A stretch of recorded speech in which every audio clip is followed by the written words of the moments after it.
First of all, I'd just like to say that I never intended to make this many videos about narcissism, but the interest has been phenomenal and I simply can't ignore the numbers.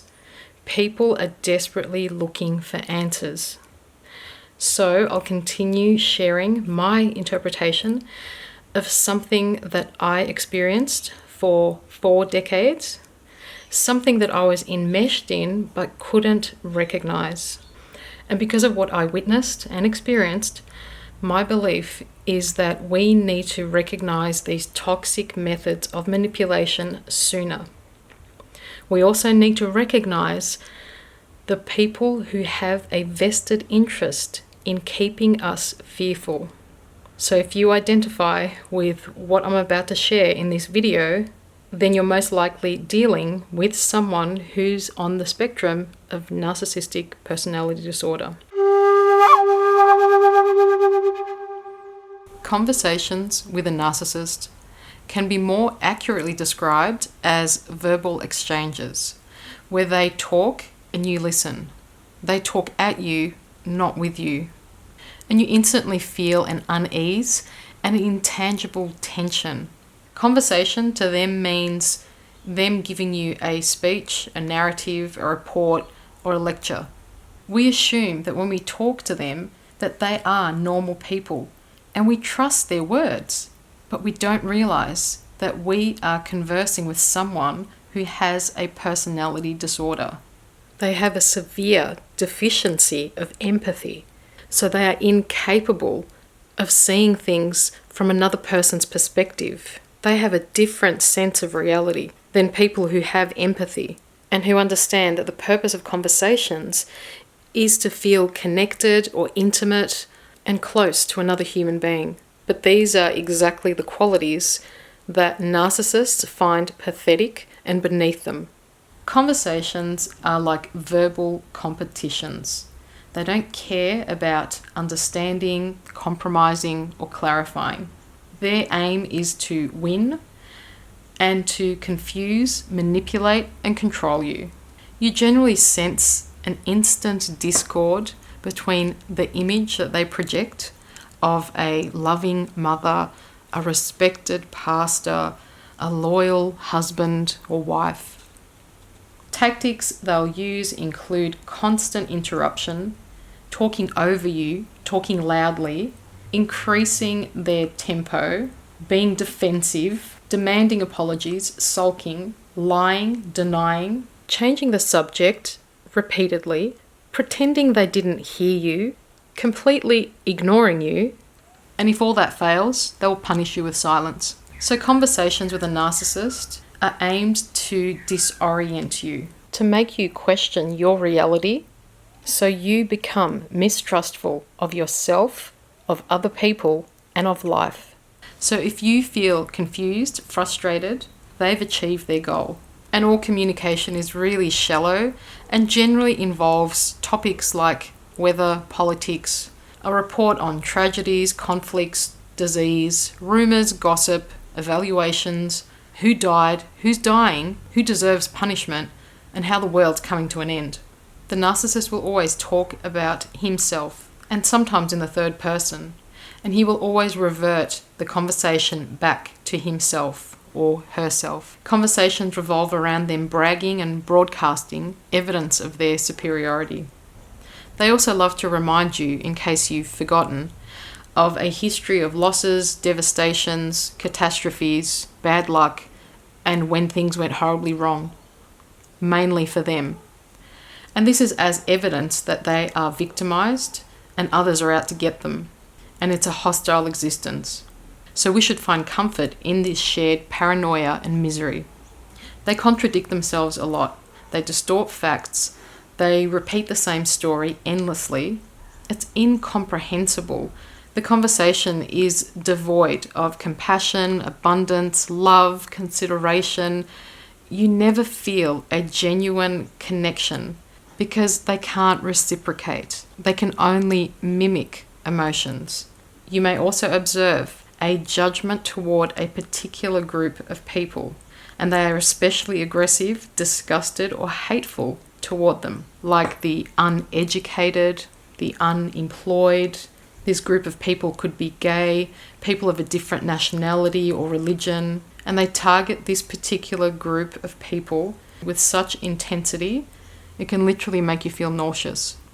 And conversations frequently feel more like an examination, where you're probed for information that, of course, will be used against you for future reference.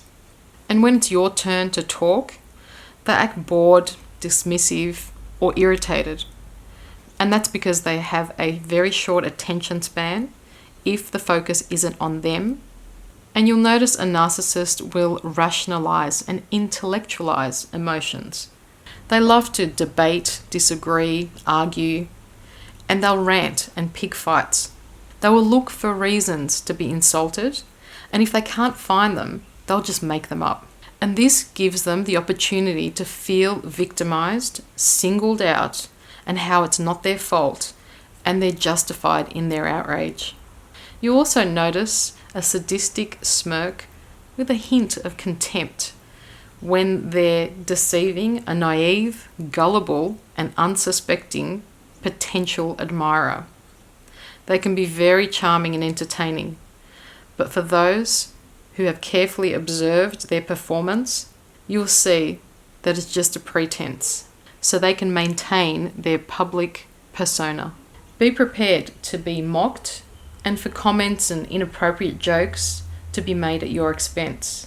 Narcissists love to make decisions on your behalf and to convince you of what you are thinking. Conversations with narcissists will generally consist of them behaving in a patronizing, condescending, and judgmental way. They exude an air of superiority and mystery, and these verbal exchanges will be peppered with aggression, hostility, and intimidation. Because narcissists lack empathy, they don't ask other people many questions about their feelings, about their opinions. They just don't care. Unless it's an opportunity to outsmart, to prove a point, and to get satisfaction that they are right or that they know better than you. They are oblivious to social cues or you being uncomfortable, that perhaps they've overstepped a boundary. They totally disregard you. They just need a podium and they look for an audience that can endlessly listen and be fascinated by their storytelling. So we tend to just put up and tolerate and zone out to survive these conversations. The narcissist is convinced that you find his conversation mesmerizing and fascinating, even if you've got your eyes on the nearest exit. You can't share anything of significance with them, and you'll get zero validation or understanding. Instead, you feel crazier than ever, and you question your sanity and replay these conversations in your mind endlessly for days, trying to make sense. If you suggest solutions or you offer advice, they'll see your input as a threat. They'll feel humiliated, so they'll discredit what you just offered, because of course they're the expert in every field. You can't teach them anything because they already know everything, and they take themselves very seriously. If you have opinions that contradict the narcissist, get ready for a full-fledged attack. You will regret if you ever express your opinion, because their version of truth is gospel. Your inability to understand their verbal diarrhea is evidence of their superior intellect and how knowledgeable they are. So if the end result is hesitancy, apprehension, doubt, paranoia, skepticism, notice how all of these are forms of fear. And when we are in fear, we can be more easily controlled. And the sooner you notice what the goal of these conversations is and what they cost you, the sooner you can disengage. Protect yourself and save your sanity. Another thing I'd like to recommend about conversations with narcissists is that you film or document or record the conversation as evidence. You may or may not want to play it back to them because that will cause them to erupt in a rage. But you can record the conversation and play it back so it can help you restore your sanity.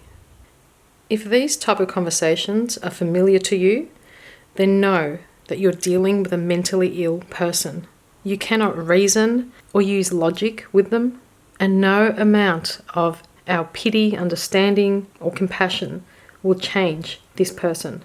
Don't spend the next 3 days analysing this conversation, and don't wait for resolution, an apology, or closure, because you won't get it. So if you're asking yourself if you're crazy, then know that the aim of these sort of conversations is to harvest your energy. Don't spend any more time asking yourself if you're crazy, and acknowledge this for the nonsense that it is. Your presence and your awareness is the most powerful form of protection. Learn to be very discerning. Protect your energy. Do not be passive or naive. Be very mindful of how you feel, and do not allow toxic energy from certain people into your mental space.